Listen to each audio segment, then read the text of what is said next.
Hello YouTube, this is Cobra 22 here. Welcome back to another single ship discussion for Star Wars X-Wing miniatures. In this series, we take a look at single ship builds and discuss competitive viability in the Star Wars X-Wing miniatures game. In this today, we're looking at another Scum. I'm looking at a Scum ship. You're looking at a build that my roommate constructed for his shared bounty build, I believe. It is the Kirax fighter, piloted by Talonbane Cobra. Now, this ship is the closest to the X-Wing fighter that the Black Sun could ever get to. They had Zen-95s, yes, which were a close second, but they were the predecessors, and, well, the Black Sun needed something to give their most elite mercenary pilots when they decided to work for them, and this is what they came up with. The sports missiles. It can support missiles and take many different modification upgrades, most of them being enlisted upgrades, and has the same overall stats as an X-Wing, and it is labeled as a snub fighter, but the difference being is that the cockpit is located at the front of the ship as opposed to in the middle like the X-Wing is. From what I can tell here, it sports 2 laser cannons in each wing. Those are the engines there, I imagine. It has 3 engines, so it's kind of like an E-Wing almost, but again, same stats as the X-Wing, so to speak. Looking at that, let's look at the pilot himself. We have Talonbane Cobra. Coming in at a pilot skill of 9, he flies the Kirax fighter for the Scum and Villainy faction, namely the Black Sun Syndicate. He has the standard stats of a Kirax fighter. He has an attack value of 3, agility value of 2, a hull value of 4, and a shield value of 1. His action bar consists of the focus and target lock actions. He costs 28 points to field. And his upgrade bar consists of an elite upgrade, a missile upgrade, and an enlisted upgrade, as well as an unlisted Talon modification. His ability reads, when attacking or defending, double the effect of your ranged combat bonuses. So, with Talonbane Cobra, if you're attacking at range 1, you will get not 1, but 2 additional attack dice. So that means, attacking at range 1, he will have 5 attack dice. He will have the same attack value as an X-Wing at range 1, or an advanced proton torpedo. When he's defending, his agility value will go up to 4. Basically meaning he'll have the same stats as an A-Wing with a stealth device. So, whether you want to play aggressively with this guy or passively is up to you, but if you do plan to do that, or make sure you take full advantage of this ability because it can either make or break you. Looking at his modification, we have a shield upgrade coming in at a squad point cost of 4 to increase your shield value by 1. So with this, Talonbane Cobra's Kirax fighter now has 4 hull and 2 shields. So that means he can take 1 extra hit, and it'll shield him from criticals as well. So now he has a total hit point value of 6. Meaning it's the same stats, practically the same stats as an Incom T-70 X-Wing. For his elite pilot skill, gone with Expose. Expose is a pretty nifty attack, but a nifty one, but it can be very risky if you don't use it correctly. It comes in a pilot skill of 4. It has the bold action header, which means it must be used during the action the action phase, or activation phase, I should say. It says, until the end of the round, increase your primary weapon value by 1 and decrease your agility value by 1.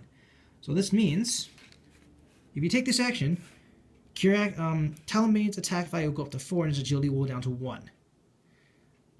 That basically is, again, this is one of those cards that will make or break you, because if you're at range 1, your attack value will go up by 2 because of his ability. Then Expose, your attack value will now become 6. You will have more attack value than the strongest secondary weapon in this game, the advanced torpedoes. Of course, using this at range 3 can help as well, because your attack value will go up by 4, and your agility will go up to 4 as well, but with Expose it'll go back down to 3. So that means you'll have a really good attack value and still have a decent amount of agility. So, again, it's a very, very situational upgrade. It can either make or break you. Looking at his missiles, we have an assault missile. Coming in at a squad point cost of 5, it has an attack value of 4. It can be used at range 2 to 3. It states, it states, spend your target lock and discard this card to perform this attack. If this attack hits, each other ship at range 1 of the defender suffers 1 damage. So, pairing this with, say, Lieutenant Blount is a really good idea as well, because this states that if this attack hits, then every ship at range 1 will receive 1 damage. However, this is a double-edged sword because it affects your ships as well. So, when using the assault missiles, make sure these guys are really good at dealing with swarms. The main target takes the damage, but then because of the splash damage provided by the assault missile, all of his other wingmates take 1 damage, which is very useful against swarms of TIE fighters and TIE interceptors, or anything that has no shields.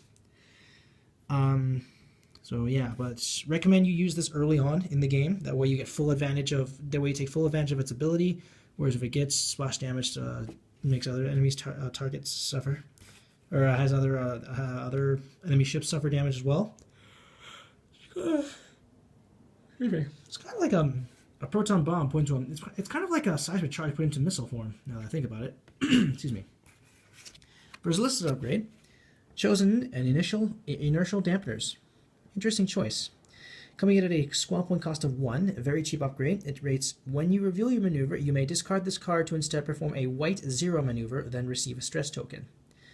So, if you reveal a maneuver that you feel is going to either get you too close to an enemy ship or lead you into an asteroid field, you can discard the inertial dampeners and perform a white 0 maneuver, and you will receive a stress token. That means Kirax fighter will not be able to move that turn.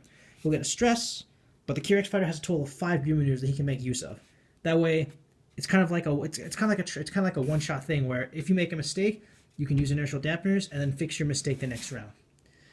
And of course, it's also useful for throwing your opponents off as well, because say they expect you to move forward, but instead you do a inertial dampener, and they move right into your line of fire. Well, let's just say they're screwed, especially if they get into range 1 of Talonbane. So yeah, this is how my roommate would feel Talonbane Cobra. It took a lot of time to build this ship up alongside with Boba Fett in his shared bounty build. Let me know what you guys think in the comments below. Any constructive criticism is greatly appreciated. If you like, you may use this build for any competitive or casual play, or you may tweak it or revamp it to your own specifications. Thank you guys so much for watching. This is Cobra22 signing off.